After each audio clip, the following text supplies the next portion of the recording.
예, 오늘 이 시편 39편 1절에서 이 13절 말씀을 가지고 나의 소망은 주께 있나이라는 제목으로 함께 말씀을 살펴보고자 합니다.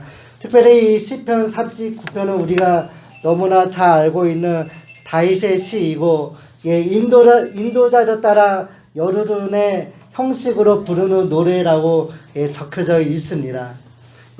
여르둔은 사람 이름입니다. 다윗 시대 때 살았던 네 지파 중에 한 사람이었던 여르둔이라는 사람이 있었는데, 이 여르둔은 찬양하라, 칭찬하라는 뜻을 담고 있습니다. 다윗 왕이 등용했던 네 지파 중에서 무라리 자손으로서 성전에서 찬양대와 악사로 봉사했던 3명 중에 한 사람이었습니다. 그 중에서 아삽이라는 사람이 있었고, 헤만, 그 다음에 여르르, 이 3사람이 있었는데, 그 중에 한 사람으로서 여르르는 자녀들과 더불어 각종 현악기와 타악기를 연주하면서 하나님을 찬양했던 사람이기도 합니다. 다윗이 지었던 이 39편은 여르르니 연주와 형식에 따라서 노래하루로 만들어진 이 시편이기도 합니다. 특별히 이 시편 62편과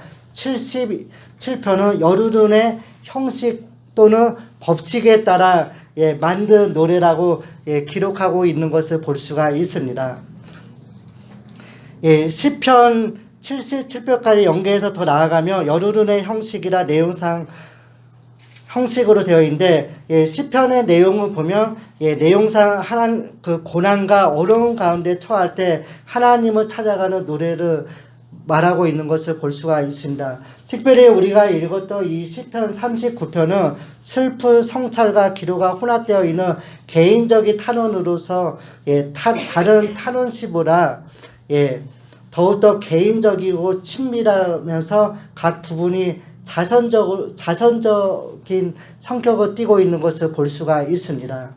그러나 이 시인의 한탄과 기도의 배경이 확실하지는 않는데, 어떤 학자들은 이 시편 39편을 가리켜서 38편처럼 심각한 질병에서 유발되었다고 생각하기도 하지만, 그러나 그 질병은 그 배경의 중요한 요소를 비추어 볼 때 오랜 세월에 거친 경험의 한 부분인 부수적인 것이라고 학자들은 보고 있다는 것입니다. 그 시편에서 가장 중요한 요소는 이 시편 기자가 나이를 먹는 것에 대한 인식으로 시인에게는 한탄과 기도를 유발시키는 것은 그에게 있어서 다른 것이 아닌 죽음을 가리키고 있는 것을 볼 수가 있습니다. 그러면서 그것을 피할 수 없다는 사실에 대한 인식으로서 이 시편 39편 1절에서 3절에 보면 그것에 대한 시인의 복잡한 신경을 서술한 것을 볼 수가 있고요. 그 다음에 4절에서 6절을 보면 인간이 왜 존재하는가, 그 무상함에 대한 성찰을 기록한 것을 볼 수가 있고요. 또 참회의 기로로서 중요 부분으로 끝맺고 있는 것을 볼 수가 있습니다. 시편 기자가 하나님 앞에 어떻게 회개를 하고 있는가에 대해서 자세히 다루고 있는 것을 볼 수가 있습니다. 우리가 읽었던 39편 1절에서 3절 말씀에 보면 시인의 복잡한 신경에 대해서 서술하고 있는 것을 볼 수가 있습니다. 시인은 마음속으로 무슨 일이 일어나는지 침묵을 지키겠다는 결심과 함께 이미 한 사람이 겪기에 충분한 만큼 고뇌를 가지고 있다는 사실을 우리가 말씀을 통해 살펴볼 수가 있습니다. 우리가 아까 전에 읽었던 그 말씀에 보면 1절에 보면 시편 기자는 이렇게 고백하고 있는 것을 볼 수가 있습니다. 내가 말하기를 나의 행위를 조심하여 내 혀로 범죄하지 아니하리니 악인이 내 앞에 있을 때 내가 내 입에 재갈을 먹이라 하였도라 하면서 이렇게 고백하고 있는 것을 볼 수가 있습니다.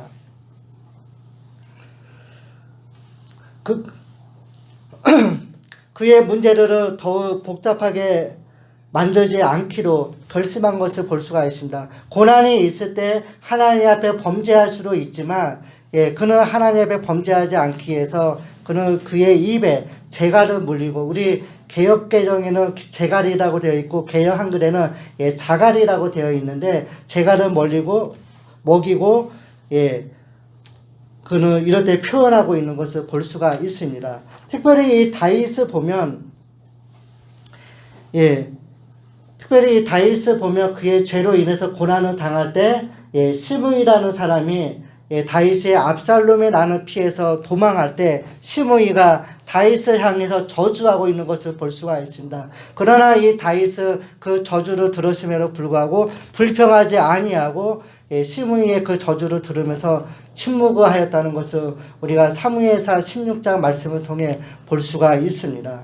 이제 이 시인은 개인적인 생명으로부터 인류 전체를 확장시키는데 인간 존재는 하나님 앞에서 실체가 없는 것 같은 연약한 존재임을 우리에게 보여주고 있다는 것입니다. 시편 기자가 이 땅에 살아가면서 악인들의 비방을 들으면서도 그가 침묵한 이유는 그가 비록 그 악인들의 조롱을 받으나 어느 정도 그가 마땅한 줄로 아는 까닭으로 특별히 이 다윗이 시므이라는 사람의 저주를 하는 말을 듣고로 참은 것을 그 이례적인 것을 볼 수가 있습니다. 다윗은 침묵으로 그의 억울함을 눌러두고 참아 나아가려고 하였으나 그 억울한 심정은 말로 표현할 수 없을 정도로 고통스러웠을 것입니다. 다윗의 삶을 보십시오. 순탄하지 않은 것을 볼 수가 있습니다. 어린아이의 사무엘 선지자에 의해서 왕으로서 선택을 받았고 골리앗 장군을 죽임으로써 승전가를 부르면서 돌아왔지만 그의 그 당시 왕이었던 다윗의 사울 왕의 시기를 받아서 여러 번 죽음 뻔한 상황에 처해 있었던 것을 볼 수가 있습니다. 그가 그 이후에 사울이 죽고 나서 왕위에 올랐지만 그가 그토록 사랑했던 아들 이 압살롬이 난을 일으켜서 아버지를 공경에 빠뜨리게 한 것을 볼 수가 있습니다. 그런 상황 속에서도 다윗은 입술로 범죄하지 아니하고 우리가 읽었던 시편 39편에 있는 말씀과 또한 시편 23편에 있는 말씀처럼 내가 사망의 음침한 골짜기로 다닐지라도 해를 두려워하지 않을 것은 하나님께서 나와 함께 하시기 때문이다 하면서 그는 이럴 때 고백하고 있는 것을 볼 수가 있습니다.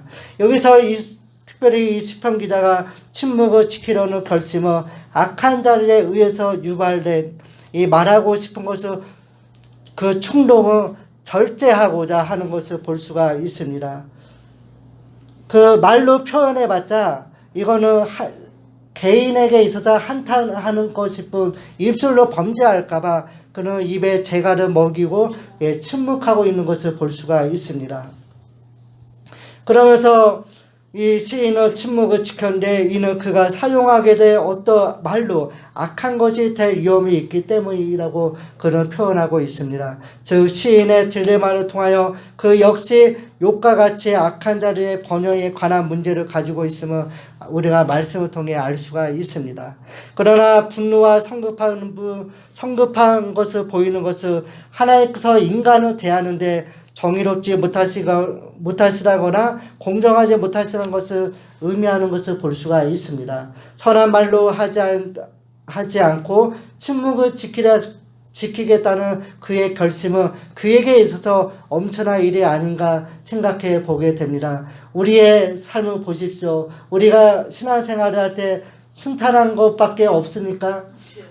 그렇지 않다는 것입니다. 가시밭길로 있지만 우리가 그러한 상황에 처해 있을 때 우리가 정말 하나님 앞에서 어떻게 살아야 하는가 우리 자신을 말씀을 통해 우리가 뒤돌아 보아야 할 것입니다. 우리가 하나님을 알지 못한다고 하면 하나님을 알지 못하는 사람들이라고 하면 세상 사람들과 같이 똑같이 원망을 하고 악한 말을 했을지도 모릅니다.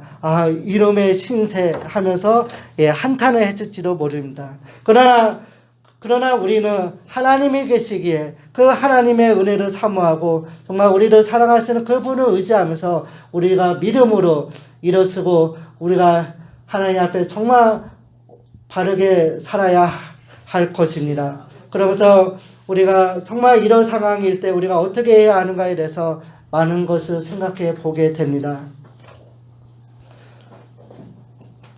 여기서 마음이 뜨거웠다는 그 표현은 일반적으로 사랑하는 사람이나 친척이 살해된 것을 알게 된 사람의 분노와 억제할 수 없는 반응을 묘사하고 있는데 묘사하면서 사용되었다는 것을 볼 수가 있습니다. 그러면서 이 시편 기자의 그 마음 속에서 끌어오르고 있었던 것은 바로 이러한 종류의 억제할 수 없는 반응이었다는 것을 우리가 말씀을 통해 볼 수가 있습니다. 제가 2절하고 3절 말씀을 제가 읽어드리겠습니다. 내가 잠잠하여 선한 말로 하지 아니하니 나의 근심이 더 심하도다. 내 마음이 내 속에 뜨거워서 작은 소리로 읊조일 때에 불이 붙으니 나의 혀로 말하기를 여호와여 나의 종말과 연한이 언제까지인지 알게 하사 내가 나의 연약함을 알게 하소서. 시편 기자는 이렇게 고백하고 있다는 것입니다. 그러면서 4절하고 6절 말씀에 보면 왜 인간이 존재하면서 그 한계성에 대해서 하나님 앞에 고백하고 있는 것을 볼 수가 있습니다. 그럼에도 불구하고 이 시인은 자기의 혀를 죄로부터 지키고자 그의 주제를 간접적으로 이야기하면서 악한 자를 번영하는데 왜 나는 하나님 앞에서 고난을 당합니까? 그는 이렇게 고하지 아니하고 직접적으로 이야기하는 대신 자기 존재의 의미에 대해서 하나님 앞에 간접적으로 설명하고 있는 것을 볼 수가 있습니다. 이러한 진술과 더불어 그 대답의 일부를 지적하고 있다는 것입니다. 인생의 무상함에 관한 의문을 분명하게 표현할 수 있는 능력과 또한 악한 자들에게는 절대적으로 볼 수 없는 통찰력을 시편 기자를 통해 볼 수 있다는 것입니다. 시인의 날들, 제가 5절 말씀을 제가 읽어드리겠습니다. 5절하고 6절 말씀. 주께서 나를 한 뼘 깊이만큼 되게 하시며 나의 일생에 주 앞에는 없는 것 같사오니 사람은 그가 든든히 서 있는 때에로 진실로 모두가 허사뿐이니라. 진실로 각 사람은 그림자같이 다니고 헛된 일로 소란하며 재물을 쌓으나 누가 거르는지 알지 못하나이라 하면서 날들을 제시하고 있는 것을 볼 수가 있습니다. 시인의 날들을 히브리의 척도 체계에서 가장 작은 단위 가운데 하나였던 손 넓이에 지나지 않는다고 그는 표현한 것을 볼 수가 있습니다. 그러면서 즉 인생의 폭을 하나님의 관점에서 볼 때 인간의 관점이 아닌 이 우주 만물을 창조하시고 우리를 지으신 그 하나님의 관점에서 볼 때 아주 작은 것에 지나지 않는다고 봤다는 것입니다. 그러면서 그는 이렇게 고백합니다. 시인은 개인적인 생명으로부터 인류 전체를 확장을 시키고 있는데 인간 존재는 하나님 앞에서 실체가 없는 것 같은 연약한 존재임을 그는 고백하고 있다는 것입니다. 그러면서 시인은 인간 존재의 무상함을 분명하게 인식함으로써 어려움과 공경을 해석할 수 있는 보다 넓은 시각을 가지고 하나님 앞에 고백하고 있는 것을 볼 수가 있습니다.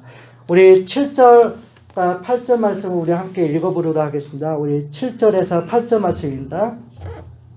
주여 이제 내가 무엇을 바라리요 나의 소망은 주께 있나이다. 나를 모른 죄에서 건지시며 우매한 자에게서 욕을 당하지 아니하게 하소서. 아멘. 그러면서 인간 존재의 영구성에 대한 성찰로 인해서 마음이 가라앉았지만 시인은 하나님 앞에 기도하면서 그는 이렇게 고백하고 있습니다. 인간의 연약함을 알고 그는 고백하면서 주여 내가 무엇을 바라리요 하면서 그는 이렇게 고백하고 있습니다. 나의 소망은 오직 세상에 어떤 것도 아닌 하나님께 있나이라 그는 고백하였다는 것입니다. 그의 희망과 바람은 세상에 어떤 것이 아닌 하나님께 초점이 맞추어졌다는 것입니다. 인생의 궁극적인 초점이 세상에 어떤 것이 아닌 하나님이었다는 사실을 그는 인식하면서 그는 이렇게 고백하고 있다는 것입니다. 주여 내가 무엇을 바라니까 나의 소망은 오직 주님밖에 없나이다. 인생이 그토록 부상한 반면 하나님이 가장 중요한 목적이고 의미라는 것을 그는 깨달았다는 것입니다. 그러면서 정말 하나님이 내 삶 속에 있어야 하고 그분만이 우리의 소망임을 그는 고백하면서 우리가 정말 이 땅에 살아가면서 우리가 하나님 앞에서 하나님을 정말 내 삶 속의 주인으로 모시고 살아간다고 하면서 우리가 정말 이렇게 살아가고 있는가 우리 자신을 한번 깊이 생각해 보아야 할 것입니다. 인생이 그토록 부상한 반면 하나님이 가장 중요한 목적이고 의미라면 범죄가 존재의 잠재력과 의미를 말살시키지 않도록 하는 일이 시인에게 있어서 매우 중대한 일이었다는 것을 말씀을 통해 우리에게 보여주고 있다는 것입니다. 그는 신앙의 사람으로서 그의 적들로 인해서 삶의 초점을 잃게 된 것을 볼 수가 있습니다. 그가 얼마나 힘들었는가를 말씀을 통해 볼 수가 있는데 그의 침묵이 악한 말을 삼가하기 위해서 스스로 부가한 억제가 아니라 깨달음의 침묵으로서 이는 하나님이 어떻게 그의 앞에서 어떻게 행동하시는가를 보였기 때문입니다. 그는 이전에 고난이 그로 하여금 통찰력과 이해력을 제공해 주었다고 고백하면서 하나님의 긍휼을 얻기 위해서 그는 기도하였다는 것을 볼 수가 있습니다. 인간의 욕망은 존재의 의미와 목적을 잊게 하고 인간의 인생의 무상함을 잊을 정도로 삶을 지배하지만 그러나 우리가 기억해야 할 것은 반드시 인생의 의미를 하나님과의 관계 속에서 발전해야 한다는 사실을 우리가 기억해야 할 것입니다. 시인의 기도는 눈물로 특징지어질 수 있는 회개의 기도였습니다. 이 땅에서 더없이 지나가는 나그네로서 시인의 유일한 고향은 세상의 것이 아닌 하나님임을 우리에게 보여주고 있다는 것입니다. 우리 10절에서 11절 말씀을 우리 함께 읽도록 하겠습니다. 10절하고 11절 말씀입니다. 주의 증거는 나에게서 옮기소서. 주의 손이 치심으로 내가 사망하였나이다. 주께서 죄악을 책망하사 사람을 징계하실 때 그 영화를 존몽같이 소멸하게 하시니 참으로 인생이라 모두 헛되뿐이라. 아멘. 그러면서 12절에 보면 시편 기자는 이렇게 고백합니다. 여호와여 나의 기도를 들으시며 나의 부르짖음에 귀를 기울이소서. 내가 눈물 흘릴 때 잠잠하지 마옵소서. 나는 주와 함께 있는 나그네이며 나의 모두 조상들처럼 떨어나이라 하면서 그는 자신을 가리켜서 나그네라고 고백한 것을 볼 수가 있습니다. 나그네의 삶이 어떠한 삶입니까? 거처할 곳이 없이 뚜렷하게 정하지 아니하고 떠도는 사람은 나그네라고 우리는 부르고 있습니다.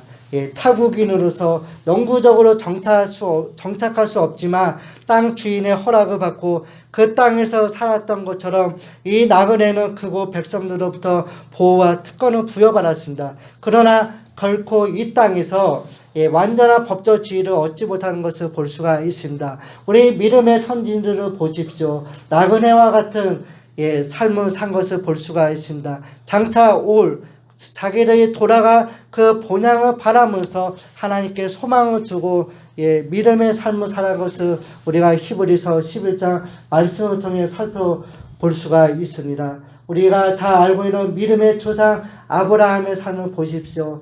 그가 수많은 그의 삶 속에서 연단받고 그러면서 100세에 드디어 하나님이 약속하셨던 아들 이삭을 얻은 것을 볼 수가 있습니다.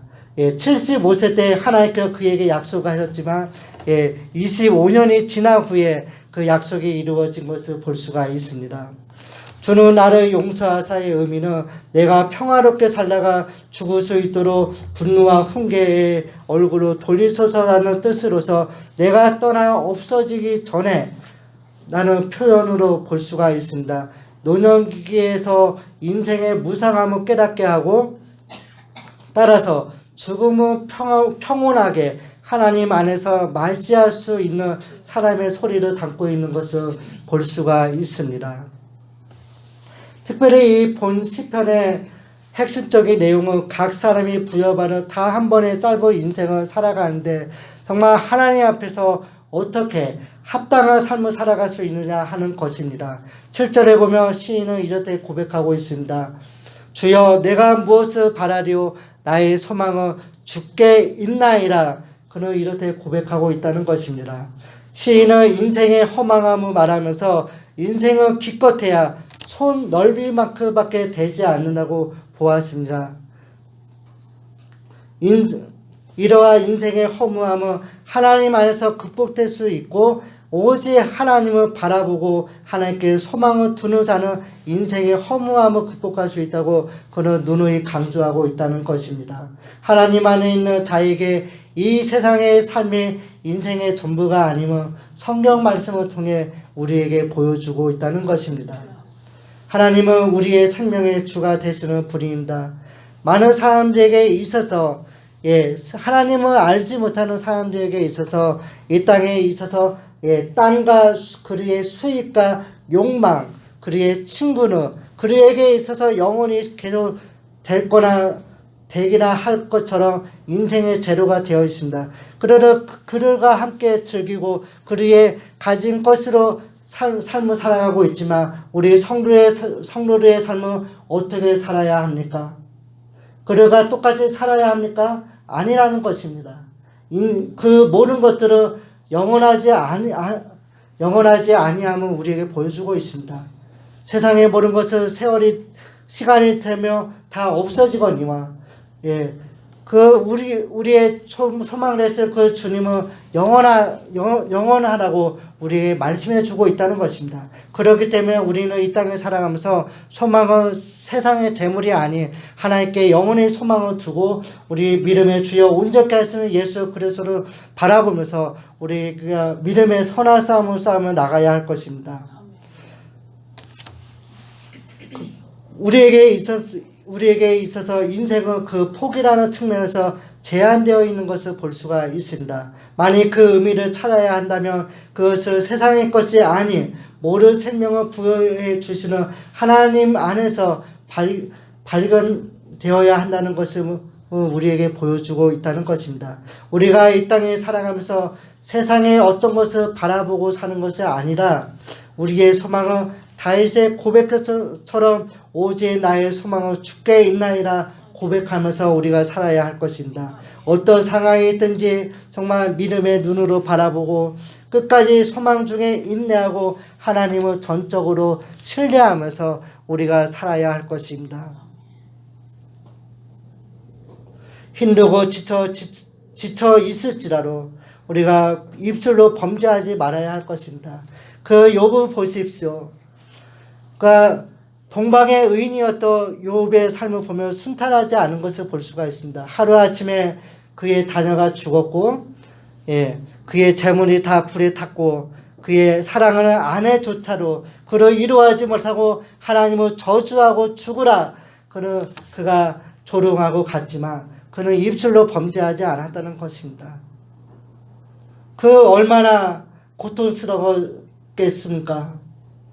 욥이 고백하지 않았지만 그 욥기를 보면서 또 이 시편 말씀을 보면서 인간이 당하는 그 고난에 대해서 많은 생각을 해보았습니다. 내가 이러한 상황에 이를 때 나는 어떻게 해야 하는가? 내가 지식으로는 알고 있지만 하나님께 기도하고 정말 이것을 말씀으로 이겨나가야겠다는 그런 생각하고 있지만 정말 그러한 상황에 이를 때 나는 어떻게 해야 하는가에 대해서 많은 생각을 해보았습니다. 힘들고 지쳐 있을지라도 정말 우리를 이루하시는 그 주님이 계시기에 우리는 얼마나 행복하지 않습니까? 하나님께 엎드려 기도하고 우리의 소망이 되시는 그 주님을 바라면서 우리가 인내하며 살아야 할 것입니다. 그러한 삶을 살아갈 때 우리 삶 속에 주시는 은혜가 가득하시게 주의 이름으로 소망합니다. 우리가 아까 전에 깊은 웅덩이와 수렁에서 우리를 건져주신다고 우리 주님께서 말씀하셨습니다. 그 주님이 우리에게 있어서 우리와 늘 함께 하시고 그것을 감당할 수 있는 능력을 주셨는데 무엇이 걱정이 됩니까? 어떠한 상황이 있든지 우리가 전혀 걱정할 필요가 없다는 것입니다. 지금도 우리 주님이 하늘 보좌에서 우리를 위해 기도해 주시는데 저는 얼마나 기쁘고 감사한지 모릅니다. 그러면서 우리가 정말 이 말씀을 기억하면서 우리가 어떠한 상황이 있든지 입술로 범죄하지 않냐고 정말 우리 삶 속에 주시는 그 하나님의 은혜를 사모하고 우리가 말씀으로 다 이겨나갈 때 우리 주께서 주시는 은혜와 기쁨이 충만하시게 주의 이름으로 간절히 축원드립니다.